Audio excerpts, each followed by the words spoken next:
والصلاة والسلام على عباده الذين اصطفى أما بعد. أعوذ بالله من الشيطان الرجيم. بسم الله الرحمن الرحيم.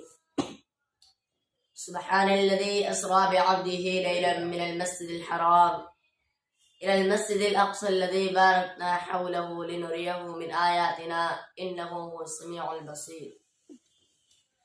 خون میں رنگین ہوں کس قدر غمگین ہوں، خون میں رنگین ہوں کس قدر غمگین ہوں، میں فلسطین ہوں، میں فلسطین ہوں.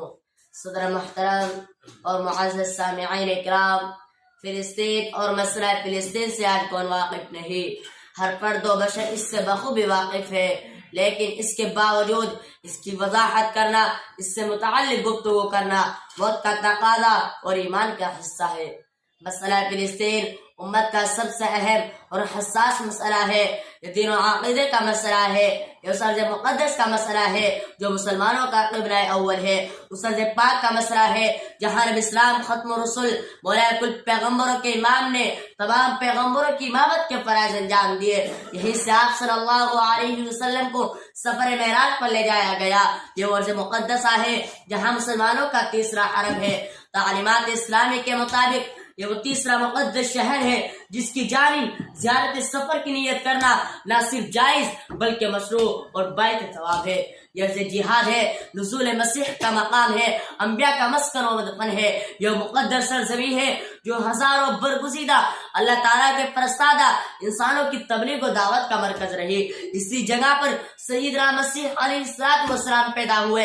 ہیکل سلیمانی، قبۃ الصخرہ، دیوار گریا، جبل زیتون اور مسجد اقصی جو مسلمانوں کا دھڑکتا دل ہے، جیسے مقدس مقامات اسی سرزمین پر ہے. شاعر کہتا ہے تو رہا قبلہ ہمارا تیری عظمت ہے بہت، تو رہا قبلہ ہمارا تیری عظمت ہے بہت، ذکر قرآن میں پایا تیری برکت ہے بہت. تیرے آنگن میں ملے رب کے پیغمبر سارے، تیرے آنگن میں ملے رب کے پیغمبر سارے، ہم کو معلوم ہے اقصی تیری حرمت ہے بہت. اور لفظ سبحان سے آغاز ہے جس آیت کا، اور لفظ سبحان سے آغاز ہے جس آیت کا، رب کے قرآن میں اقصی تیری شہرت ہے بہت.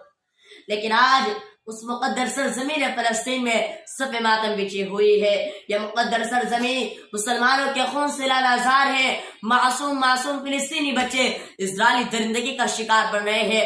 پردہ نشین خواتین امت کے ردائے عصمت اور قباحت کو دہشت گرد ظالم اور انسانیت کے قاتل یہودیوں نے برسرعان تار کر رکھا ہے. مقدس ماں کے تقدس کا جنازہ کرا کر نکال رہے ہیں، ان پر مسلسل بموں کی بارش کر رہے ہیں. بچے تڑپ رہے ہیں، ممتا کی آنسوں میں خوش ہیں، خاک و خون میں غلط تلاشوں میں تحفر اٹھنے لگا ہے. ہاسپٹل میں سب کے ڈھیر لگ گئے، پورے فلسطین و غزہ میں کوہرام برپا ہے. اسکولوں، ہاسپٹلوں اور کیمپوں پر حملے ہو رہے ہیں. انسانیت کے دشمن جنگ کے تمام تر قوانین کو بالائے طاق رکھ کر حیوانیت و بہیمت اور صفاکیت و جارحیت اور درندگی کا مظاہرہ کر رہے ہیں. لیکن کوئی ان مظلوموں کی چیخ و پکار سننے لانا والا نہیں ہے، اور کوراہ ارض پر حق کو حق اور غلط کو غلط کہنے والا نہیں ہے. شاعر کہتا ہے ہتھیار ہے اوزار ہے افواج ہے لیکن، ہتھیار ہے اوزار ہے افواج ہے لیکن وہ 313 کا لشکر نہیں ملتا. لیکن حضرات سوال پیدا ہوتا ہے کہ سب کیوں ہو رہا ہے، اس کا مسئلہ کیا ہے؟ تو سنیے، یہ دہشت گرد اور انسانیت کے قاتل یہودی چاہتے ہیں کہ ان کو قرائے ارض سے سمیٹ کر فلسطین میں بسایا جائے، یہاں کی مملکت قائم کی جائے، تہذیب و ثقافت اور اس کے فکر و کلچر کو غالب کیا جائے. ان کے عزائم جوان ہے، اور جو قوم کے عزائم جوان ہوتے ہیں ان میں ایمان و عقیدے کی پختگی ہوتی ہے. دنیا کی کوئی طاقت اس کا خاتمہ نہیں کر سکتی. کافر اوت و تلوار پہ کرتا ہے بھروسہ، کافر اوت و تلوار پہ کرتا ہے بھروسہ، مومن اوت و بیدیغ میں لڑتا ہے سپاہی. ان حالات میں دعات مبلغین پر اور علماء امت پر بھی کچھ ذمہ داری عائد ہوتی ہے. ان کی ذمہ داری ہے کہ وہ کھڑے ہو اور قومی عصبیت، گروہی منافرت، مسلک اختلاف اور ان کے نسل کے تباین اور بتوں کو توڑ کر امت مسلمہ کو وحدت کی تعلیم دے. کیونکہ اتحاد امت ایک ایسا منشری ہے جس کے بغیر نصرت استحکام نہیں ممکن نہیں.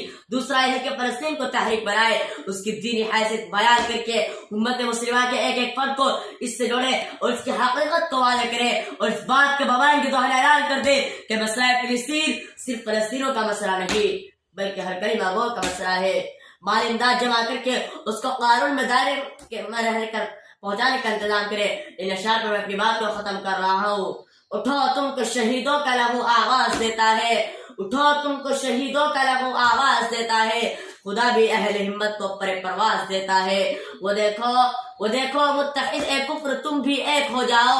وہ دیکھو متحد اے کفر تم بھی ایک ہو جاؤ. اٹھ کر ایمان کے پرچم تم بھی لہراؤ. اٹھو تم کو فلسطین کے چمن آواز دیتے ہیں. تم کو غزہ کے قہو دمن آواز دیتے ہیں. لہو میں تیرتے گھر صحن آواز دیتے ہیں. فلسطینی ولاشے بے کفن آواز دیتے ہیں. وآخر دعوانا الحمدللہ رب العالمین.